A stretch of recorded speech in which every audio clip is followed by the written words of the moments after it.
હકીકત એ છે કે રાજકોટ મહાનગરપાલિકામાં જીડીએસ સફાઈ કોન્ટ્રાક્ટર છે. આના 294 થી 300 સફાઈ કામદારોને ફાળવેલા છે અલગ અલગ વોર્ડમાં. આ સફાઈ કામદારો છે એને જનરલી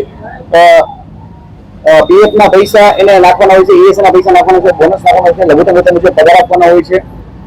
આ જીડીએસ ના કોન્ટ્રાક્ટર છે એ આ બધા નીતિ નિયમને લેવે મૂકી અને રોકડમાં પગાર કરે છે, કવરમાં પગાર આપે છે.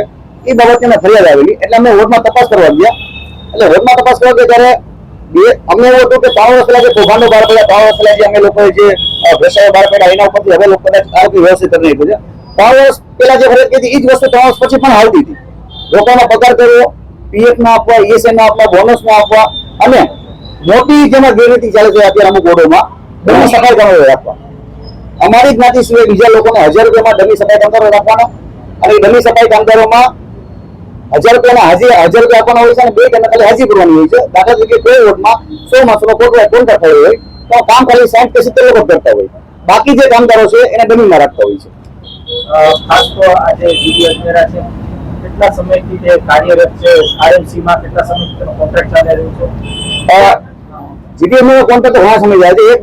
એક બીજી વાત મને એ પણ કહી દઉં, જનરલી દર વખતે જીડીએસ નો કોન્ટ્રાક્ટ કેમ મળી જાય છે? અમે આ રજૂઆત છે 3 વર્ષ પહેલા કરી હતી, તેનો કોન્ટ્રાક્ટ હતો રિન્યુ કેમ થયો? જીડીએસ નો કોન્ટ્રાક્ટ મારા ખ્યાલથી લગભગ 2017-18 થી ચાલે છે. પણ અમે જયારે સફાઈ કામદારની ભરતીના અંગે લડાવું કરી છે 3 વર્ષ પહેલા અમે રજૂઆત કરી હતી. આ બાબતે લેખિતમાં આવ્યું હતું અમે કે ભાઈ જીડીએસમાં છે રોકડમાં પગાર કરે છે, પીએફ નથી આપતો, બોનસ નથી આપતો, ઈએસએ નથી આપતો. એનો મતલબ એવું હતું કે આ રજૂઆત કરવા છતાં એક નિયમ છે એ રજૂઆત કરે છતાં આ બધા કૌભાંડો ચાલુ રાખ્યા છે. અને કૌભાંડોના અંતે ક્યાંક અમને એવું જાણવા મળ્યું કે આમાં ક્યાંક ને ક્યાંક અધિકારીઓ, અમુક એસઆઈઓ, અમુક એસએસઆઈઓ અને અમુક ક્યાંક ને ક્યાંક કોઈક ને કોઈક જોડેલા છે આ મોટી કટકીમાં, એવું ક્યાંક સામે આવ્યું છે. કોણ જોડાયેલું છે આમાં? અધિકારીમાં ન્યાય પ્રણાલી વિજિલન્સ થોડા શંકાના દાયરામાં છે, કારણ કે એની સહી થાય છે એમાં. એ મને જે બિલ બતાવ્યું એ બિલ મુજબ કોઈના નામ નથી એમાં, બરાબર.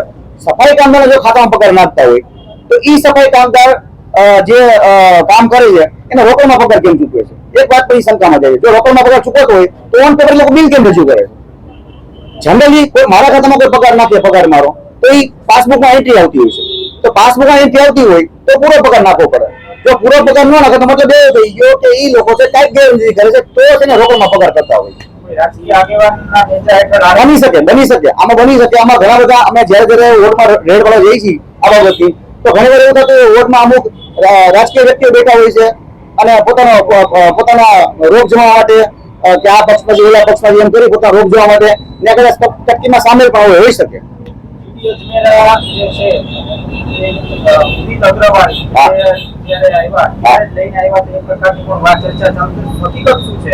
હકીકત એ છે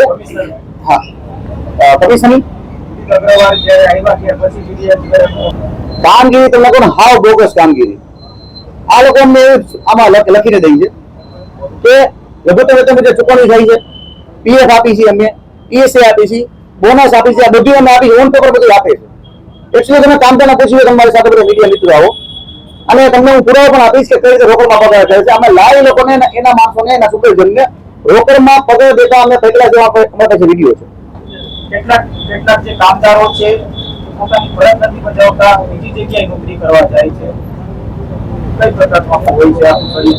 સફાઈ કામદાર જે કોન્ટ્રાક્ટર કામ કરે છે, આ જે રાજકોટનો જે સ્વચ્છતામાં નંબર આવે છે મોટો છે એ કદાચ કોન્ટ્રાક્ટ વાળા માણસને દઈ શકું, કારણ કે એને ઘર ચલાવવાનું હોય છે. 7 થી 11 સફાઈ કામગીરી કરવાની હોય છે, એમાં ઘર ચલાવવાનું હોય છે ઓછા પગારમાં.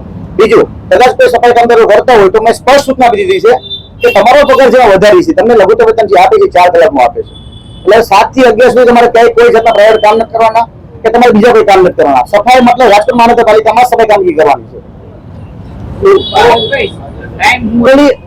કાયમી સફાઈ કામદારો આખા દિવસમાં જતા હોય છે અને જે કોન્ટ્રાક્ટર સફાઈ કામદારો 4 કલાકની કામગીરી હોય છે.